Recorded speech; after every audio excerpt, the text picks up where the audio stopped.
सुख सागर के अंतर्गत श्रीमद् भागवत महापुराण के प्रथम स्कंद का 7वां अध्याय। श्री नारद जी का व्यास जी को 4 श्लोकों में भागवत सुनाना तथा व्यास जी का बद्री वन में तप करना और श्रीमद् भागवत महापुराण की रचना करना। श्री सूत जी बोले, हे शौनकादि ऋषियों, इतना वृतांत सुनाने के बाद नारद जी ने कहा, हे वेद व्यास जी, ब्रह्मा जी ने श्री नारायण जी से 4 श्लोकों को सुना था। इसके पश्चात ब्रह्मा जी ने ही उन्हीं 4 श्लोकों को मुझको सुनाया था। अब मैं उन श्लोकों को आपको सुनाता हूँ, आप उनका सविस्तार उल्लेख करें। पर ब्रह्म परमात्मा की महिमा का ज्ञान मनुष्य देह पाकर ही प्राप्त होता है। जो प्राणी मनुष्य देह पाकर भव सागर से पार उतर गया, उसी का जन्म लेना सफल है। जो प्राणी मनुष्य देह पाकर भी भगवान का भजन चिंतन नहीं करता, वह 84 लाख योनियों में जन्म लेकर अत्यंत कष्ट पाता है। यह कहकर नारद जी ने व्यास जी को उन 4 श्लोकों का अर्थ भली प्रकार से समझाया और कहा कि आपको सर्वप्रथम पर ब्रह्म परमात्मा के श्री चरणों का स्मरण करना चाहिए, जिससे आपके हृदय में भगवान त्रिलोकीनाथ का निवास हो सके। इसके बाद आप भगवान के गुणों तथा लीलाओं का उल्लेख करें। इतना कहकर नारद जी वेद व्यास जी से विदा होकर चले गए।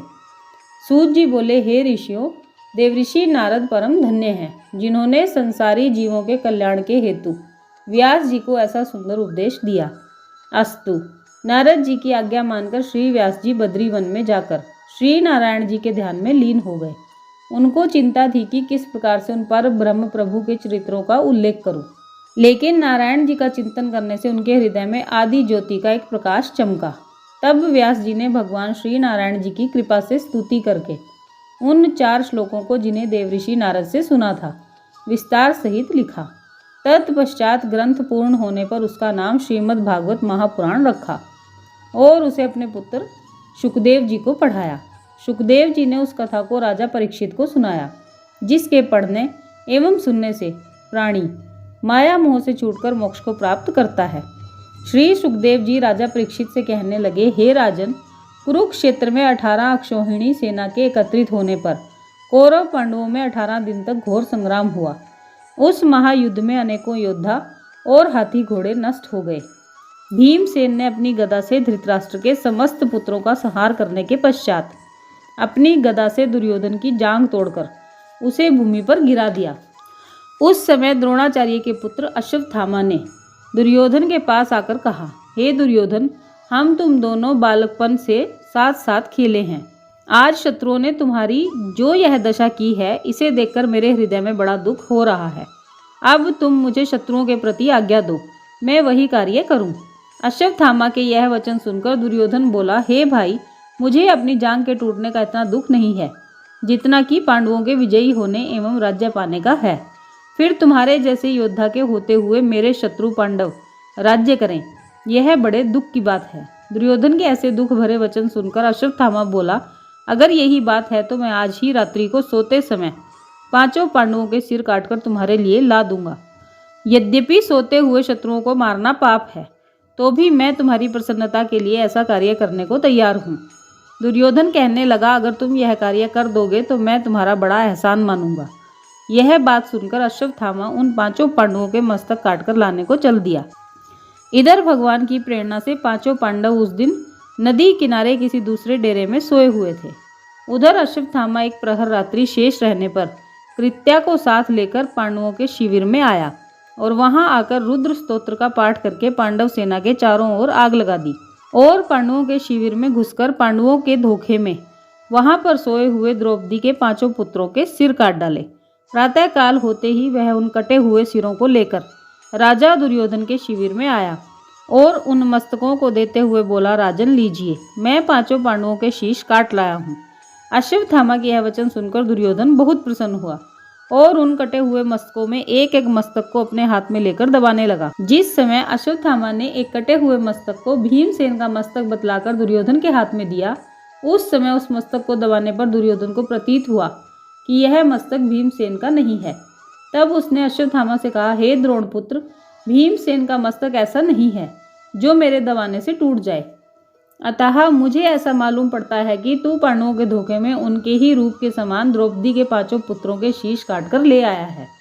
अतः तूने वृथा ही इन बालकों को मारकर मेरे वंश को लज्जाया। यह कहकर दुर्योधन तुरंत ही विषाद को प्राप्त हो गया। जब द्रौपदी ने अश्वत्थामा द्वारा अपने पुत्रों के मस्तक कटने का समाचार सुना, तब उसने बहुत प्रकार से विलाप करते हुए यह शपथ ग्रहण की कि जब तक अश्वत्थामा नहीं मारा जाएगा तब तक मैं अन्न जल ग्रहण नहीं करूंगी। महाराज युधिष्ठिर एवं अर्जुन आदि को जब यह समाचार ज्ञात हुआ तो वे भी बड़े दुखी हुए। उस समय द्रौपदी ने अर्जुन से कहा, हे आर्य, मैंने यह सौगंध आपके बल पर खाई है, अतः आप जो उचित समझे वह करें। द्रौपदी की यह बात सुनकर अर्जुन ने उत्तर दिया, हे द्रौपदी, तुम धीरज धारण करो, मैं अश्वत्थामा के मस्तक को काटकर अभी तुम्हारे पास लाए देता हूँ, तब तुम उसके मस्तक पर खड़ी होकर स्नान करना। इस तरह द्रौपदी को धीरज बंधाकर अर्जुन ने अपना गांडीव धनुष उठा लिया और श्री कृष्णचंद्र से प्रार्थना की कि हे श्याम सुंदर, मेरे रथ को शीघ्र ही अश्वत्थामा के पास पहुंचा दीजिए। अर्जुन की यह बात सुन श्री कृष्णचंद्र जी ने रथ को ऐसे वेग से हाँका कि बात ही बात में रथ अश्वत्थामा के निकट जा पहुंचा। उस समय अर्जुन और भगवान श्री कृष्णचंद्र को आते देख अश्वत्थामा ने अपने प्राणों की रक्षा करने के लिए ब्रह्मा जी के दिए हुए ब्रह्म अस्त्र को अपने धनुष पर चढ़ाकर अर्जुन की तरफ छोड़ दिया। जिस समय वह ब्रह्म अस्त्र 10 दिशाओं को अपनी अग्नि से प्रकाशित करता हुआ अर्जुन की तरफ चला, उस समय अर्जुन ने भगवान श्री कृष्ण से पूछा, हे वासुदेव, यह कैसी प्रचंड अग्नि है जो मेरी ओर बढ़ती हुई चली आ रही है। श्री कृष्णचंद्र जी ने उत्तर दिया, हे पार्थ, यह अश्वत्थामा का चलाया हुआ ब्रह्मास्त्र है। इस समय तुम भी अपने ब्रह्मास्त्र को छोड़ दो, जिससे दोनों ब्रह्मास्त्र आपस में टकरा जाएं और यह अग्नि तुम्हारे पास तक न आ पाए। अश्वत्थामा अपने छोड़े हुए अस्त्र को वापस लौटाना नहीं जानता है और तुम ब्रह्मास्त्र को चलाकर पुनः उसे लौटाने का मंत्र भी जानते हो, इसलिए निसंदेह होकर तुम अपने इस अस्त्र को चलाओ। श्री कृष्णचंद्र जी की यह बात सुनकर अर्जुन ने अपना ब्रह्मास्त्र छोड़ दिया। उस समय वह दोनों अस्त्र एक दूसरे से टकरा गए। अर्जुन का ब्रह्मास्त्र अश्वत्थामा के ब्रह्मास्त्र को आगे नहीं बढ़ने देता था, इसलिए अर्जुन पूर्ण रूपेण सुरक्षित ही बने रहे।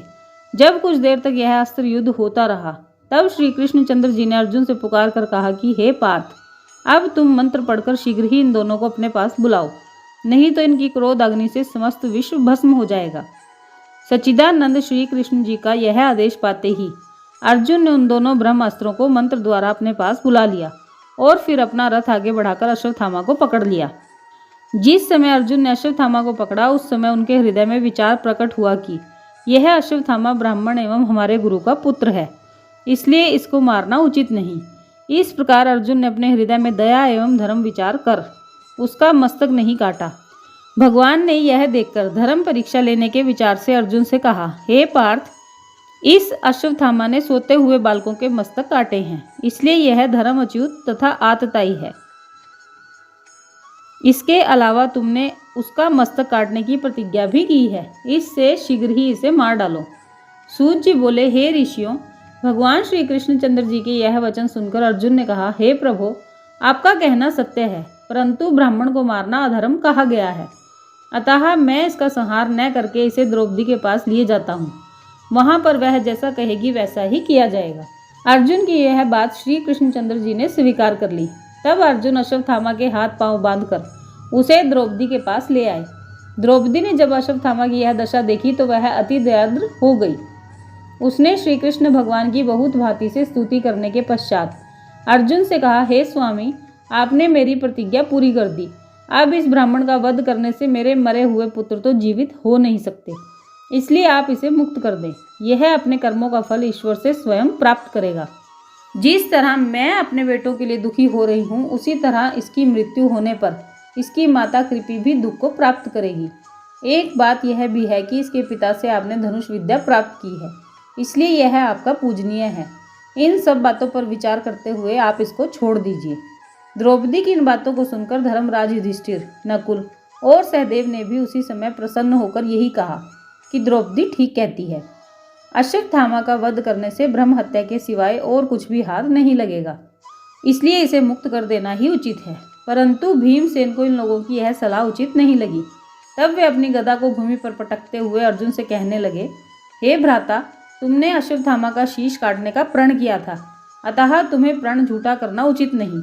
तुम जो यह कह रहे हो कि इसका वध करने से ब्रह्म हत्या का पाप लगेगा, इसके विषय में मेरा यह कथन है कि सोते हुए बालकों के सिर काटने के कारण अब अश्वत्थामा में ब्रह्मत्व का अंश नहीं रहा। धर्म शास्त्रों में लिखा है कि जो मनुष्य शरण में आए प्राणी, सोते हुए बालक तथा स्त्री को मारता है अथवा मतवाले, पागल, हरिभक्त और परमहंस को कष्ट देता है, उसे आतताई समझकर दंड देना राजाओं का धर्म है।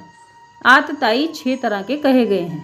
पहला वह जो आग लगावे, दूसरा वह जो विष देवे, तीसरा वह जो गुरु की आज्ञा ना माने, चौथा वह जो ब्राह्मण होकर अधर्म करे, पांचवा वह जो द्विजाति में जन्म लेकर मदिरा पान करे, और छठवां वह जो अन्य प्राणियों को मारकर अपने परिवार का पालन करे।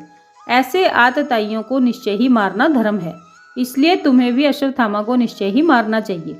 अर्जुन ने भीमसेन की यह बात सुनकर श्री कृष्णचंद्र जी से कहा, हे भगवान, अब मुझे क्या करना उचित है?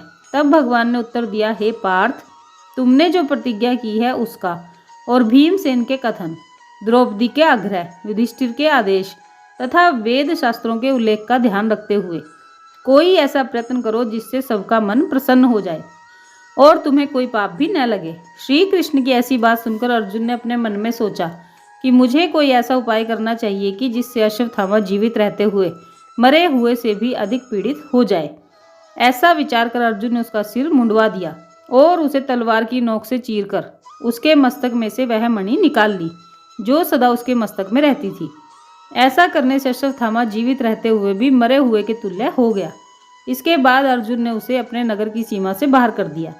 इस तरह अर्जुन ने अपनी बुद्धि के बल से सबको प्रसन्न रखते हुए अपनी प्रतिज्ञा का पालन किया। ये था प्रथम स्कंद का 7वां अध्याय। आज की वीडियो में बस इतना ही। फिर मिलेंगे अगली वीडियो में। राधे राधे।